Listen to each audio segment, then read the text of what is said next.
तो दोस्तों आज की इस वीडियो में मैं यहाँ पर आपको एक ऑटोमेटिक कूलर बना के दिखाने वाला हूँ। एक्चुअली ये ऑटोमेटिक कूलर नहीं है, ये है एक कूलर को जो है मैं ऑटोमेट करने वाला हूँ। ये इसको जो है इसका जो पंप है वो जो है मैं टाइम के अकॉर्डिंग जो है ऑन एंड ऑफ करने वाला हूँ। तो यहाँ पर जो है मैंने नोड एमसीयू को यूज़ किया है, साथ ही एक रिले मॉड्यूल को यूज़ किया है जो कि मैंने अपनी पिछली कुछ वीडियोज़ में बनाया था। तो अगर आप उस वीडियो को देखना चाहते हैं तो आप आई बटन को चेक कर सकते हैं, डिस्क्रिप्शन बॉक्स को चेक कर सकते हैं एंड स्क्रीन में भी आपको जो है ये लिंक मिल जाएगा। तो यहाँ पर जो है हमारे रिले मॉड्यूल में टोटल 5 कनेक्शंस हैं। तो 5 कनेक्शंस की बता देता हूँ। तो सबसे पहले जो है 2 टर्मिनल्स हैं जो कि सप्लाई पॉइंट्स हैं, नेगेटिव एंड पॉजिटिव। अब ये जो है 5 वोल्ट्स का एक रिले मॉड्यूल है, तो फिर यहाँ पर जो मैं 5 वोल्ट्स को इसमें इनपुट करने वाला हूँ। एंड साथ ही एक जो टर्मिनल होता है हमारा इसमें जो है वो इनपुट का होता है, जिस वायर को मैं अभी कनेक्ट कर रहा हूँ। बीच वाला जो इसका टर्मिनल है वो हमारा इनपुट का है, जिसमें कि हमको एक इनपुट कनेक्ट करना मतलब कि एक इनपुट देना होता है। वो कितने भी वोल्ट्स का हो सकता है, उसको जो है मैं यहाँ पर D0 से देने वाला हूँ। तो फिर यहाँ पर जो है मैं उस वायर को कनेक्ट कर भी दूँगा।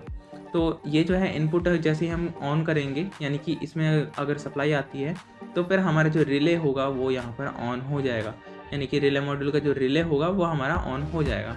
तो कुछ इस तरीके से है। एंड बाकी के जो सप्लाई पॉइंट्स हैं वो भी मैं नोड एमसीयू से ही देने वाला हूँ। एक टर्मिनल को जो है मैं Vin में कनेक्ट करूँगा एंड दूसरे वाले टर्मिनल को मैं ग्राउंड में कनेक्ट करूँगा। तो यहाँ पर जो है हमको पूरी जो है 5 वोल्ट्स की सप्लाई मिल जाएगी। एंड इसके बाद में मुझे यहाँ पर रिले में कनेक्शन करने थे, तो यहाँ पर जो है मैंने एक मल्टीमीटर की वायर को जो है कॉमन पर लगाया है एंड इसको कंटिन्यूटी पे सेट कर रखा है। तो यहाँ पर जो है एक टर्मिनल पर जो है ये बीप कर रहा था एंड दूसरे पर नहीं। तो जिस पर नहीं बीप कर रहा था वो वाला होता है हमारा NO एंड जिस पर बीप कर रहा था वो वाला होता है NC। एंड हमें जो है NO टर्मिनल की ज़रूरत है, दैट्स वाई मैंने यहाँ पर जो है वायर को कनेक्ट कर दिया है। तो एक वायर को कॉमन पर कनेक्ट करना है एंड दूसरी वायर को जो है NO पर कनेक्ट करना है। तो इससे क्या होगा, हमारा जो कूलर होगा वो उसका जो पंप होगा वो हमारा टाइम टू टाइम जो है ऑन एंड ऑफ होगा हमारे रिले के साथ में। तो यहाँ पर जो है आप प्रोग्रामिंग पार्ट पे आ जाते हैं। यहाँ पर मैंने OTG कनेक्ट करा है, साथ ही USB केबल के साथ में, जिसको कि मैं अधिकतर यूज़ करता हूँ। एंड ये है हमारा प्रोग्राम। एंड प्रोग्राम में कुछ ज़्यादा कॉम्प्लिकेटेड नहीं है, जो भी सिंपल सी चीज़ें हैं। तो आप जो है थोड़ा बहुत अगर इसको समझने की कोशिश करेंगे तो आपको ये जो है समझ में आ भी जाएगा।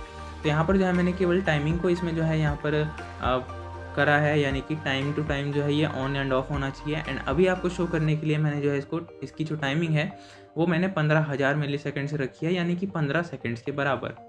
तो यहाँ पर जो है देख सकते हैं कि लाइट ऑन हो गई है हमारी, यानी कि हमारे जो रिले मॉड्यूल में है सप्लाई आ रही है एंड 15 सेकंड के अकॉर्डिंगली ये जो है ऑन एंड ऑफ हो जाता है। यहाँ पर आप देख सकते हैं कि इसमें ब्लू लाइट ऑन हो रही है हमारे रिले मॉड्यूल में। तो ये जो है एक ऑन डिले टाइमर है, यानी कि ये जो है पहले सप्लाई ऑन रहेगी एंड उसके बाद ऑफ हो जाएगी। अब मुझे नहीं पता यहाँ पर जो है ये मैसेज में जो है उल्टा शो क्यों कर रहा है, ऑन होने पे ऑफ एंड ऑफ होने पे हाई। तो लेकिन ये जो है परफेक्टली वर्क कर रहा है, सर्किट हमारा परफेक्टली वर्क कर रहा है। एंड अब आ जाते हैं एक्चुअल जिस तरीके से हम जो है इसको कूलर में किस तरीके से इंस्टॉल करेंगे। तो यहाँ पर जो है कूलर को मैंने साइड से मतलब ओपन कर लिया है। एंड आप थोड़ा सा गंदगी को तो है जो है थोड़ा सा इग्नोर करना। तो यहाँ पर जो है आपको सारा काम जो है सप्लाई ऑफ में करना है।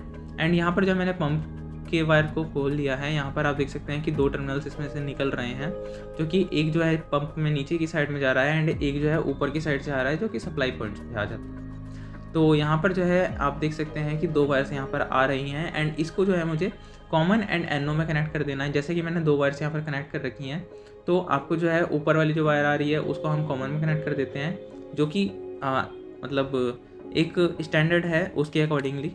तो यहाँ पर जो है कॉमन में जो है हम सप्लाई को कनेक्ट कर देते हैं एंड जो हमारा NO है, NO में जो है मैं यहाँ पर आउटपुट को कनेक्ट कर देता हूँ, यानी कि जो हमारा नीचे वाला टर्मिनल है, यानी कि पंप वाला जो टर्मिनल है उस पर जो है मैं यहाँ पर NO को कनेक्ट कर दूँगा। उससे जो है यहाँ पर हमारा जो टाइम मतलब कि हमारा जो पंप है वो टाइम के अकॉर्डिंग जो है ऑन एंड ऑफ हो जाएगा। एंड आप इसकी टाइमिंग को बढ़ा सकते हैं। आपको जो है मतलब आपको जितना भी टाइम लेना है उसकी मल्टीप्लाई जो है 1000 के साथ में कर दीजिएगा। तो उससे जो है टाइमिंग इसकी आ जाएगी कि कितने मिली सेकेंड्स आपको इसमें टाइमिंग मतलब रखेंगे। तो जैसे कि मैंने यहाँ पर 15 सेकंड ऑन एंड ऑफ करवानी थी, यहाँ पर आपको केवल वीडियो में शो करने के लिए, तो इसीलिए मैंने जो है यहाँ पर 15,000 लिखा था। तो यहाँ पर जो है मैंने पंप का आगे का जो ये पोर्शन सा होता है, टर्मिनल सा होता है, इसको मैंने ओपन कर लिया है पाइप को। एंड यहाँ पर जो है अभी मैंने इसमें सप्लाई ऑन नहीं कर रखी है, इसी तरीके से मैं आपको शो करने वाला हूँ इसको। एंड ये रही हमारी नोड MCU। एंड इसका जो आउटपुट वाला टर्मिनल था, यानी कि इसमें जो आउटपुट हमें देता नोड MCU ऐसे, वो हमारा D0 टर्मिनल है। तो D0 पर कनेक्ट कर रखा है। एंड वो जो है आपको प्रोग्राम में भी मिल जाएगा। एंड प्रोग्राम जो है आपको डिस्क्रिप्शन बॉक्स में मिल जाएगा, वहाँ से आप इसको देख लेना। एंड रिले मॉड्यूल की वीडियो देखनी है वो भी आपको जो डिस्क्रिप्शन बॉक्स में भी मिल जाएगी, आई बटन में भी मिल जाएगी, तो वहाँ से आप उसको देख पाएंगे। तो देखिए यहाँ पर जो है सप्लाई इसमें ऑन हो रही है। एंड ये 15 सेकंड के अकॉर्डिंगली हमारा जो पंप है यहाँ पर ऑन हो जाता है एंड ऑफ। देखिए यहाँ पर जो है ब्लू लाइट ऑन हुई है एंड साथ ही जो है यहाँ पर पंप भी ऑन हो गया है। कुछ इस तरीके से हमारा जो सर्किट है ये हमारा काम कर रहा है। एंड आई होप आपको ये वीडियो भी अच्छी लगी होगी। अगर हाँ तो वीडियो को लाइक कर देना एंड चैनल पर नए आए हो तो सब्सक्राइब भी कर देना। तो चलिए फिर मिलते हैं नेक्स्ट वीडियो में, तब तक के लिए bye and thanks for watching.